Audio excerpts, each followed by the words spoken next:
வணக்கம். இன்றைய டாப் 5 செய்திகளை பார்க்கலாம்.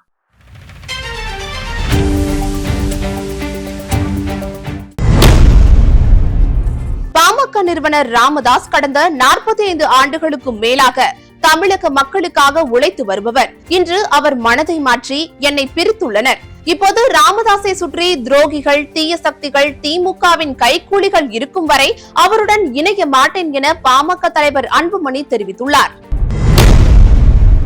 மாமல்லபுரத்தில் உள்ள போர் பாயிண்ட் ஷெரட்டன் தனியார் விடுதியில் இன்று காலை தாவேக சிறப்பு பொதுக்குழு கூட்டம் நடக்க உள்ளது. கரூர் சம்பவம் நடந்து 38 நாட்களுக்கு பின் கட்சி நிர்வாகிகளுடன் பொதுக்குழு கூட்டத்தில் விஜய் பங்கேற்க உள்ளார்.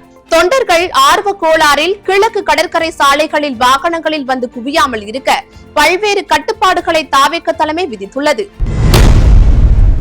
திமுகவில் கட்சியின் நிர்வாக வசதி, கட்சி பணிகளுக்காக வேலூர் மாவட்டம், வேலூர் வடக்கு, வேலூர் தெற்கு என 2 மாவட்டங்களாக பிரிக்கப்பட்டுள்ளன.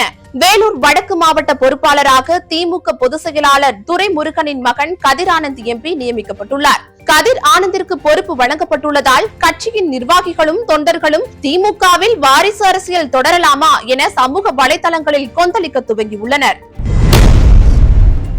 கோவையில் கல்லூரி மாணவி பாலியல் பலாத்காரம் செய்யப்பட்ட சம்பவத்தில் தாக்கப்பட்ட இளைஞர் மற்றும் சம்பந்தப்பட்ட மாணவியை மருத்துவமனைக்கு நேரில் சென்று தமிழ்நாடு மகளிர் ஆணைய தலைவர் குமரி விசாரணை நடத்தினார். 2022ஆம் ஆண்டுக்கு பிறகு தமிழகத்தில் குடும்ப வன்முறை மற்றும் பாலியல் குற்றங்கள் 40 முதல் 50% அதிகரித்துள்ளதாக மகளிர் ஆணையத்திற்கு வரும் புகார் மனுக்கள் அடிப்படையில் தெரிவித்திருக்கிறார்.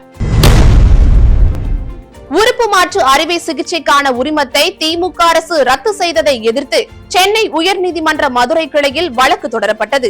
இவ்வழக்கு விசாரணைக்கு வந்தபோது அரசு வழக்கறிஞர்கள் முறையாக வாதிடாத காரணத்தால் உயர்நீதிமன்றம் அரசின் உத்தரவை ரத்து செய்துள்ளதாக செய்திகள் வெளியாகியுள்ளன. சிறுநீரக மாற்று அறுவை சிகிச்சை மோசடி வழக்கிலிருந்து திமுக எம்எல்ஏவின் மருத்துவமனையை காப்பாற்ற சூழ்ச்சி நடப்பதாக அதிமுக பொதுச் செயலாளர் பழனிசாமி கண்டனம் தெரிவித்துள்ளார். இத்துடன் டாப் 5 செய்திகள் நிறைவடைந்தன. அண்மை செய்திகளை உடனுக்குடன் தெரிந்து கொள்ள BNC டைம் சேனலுடன் இணைந்திருங்கள். நன்றி.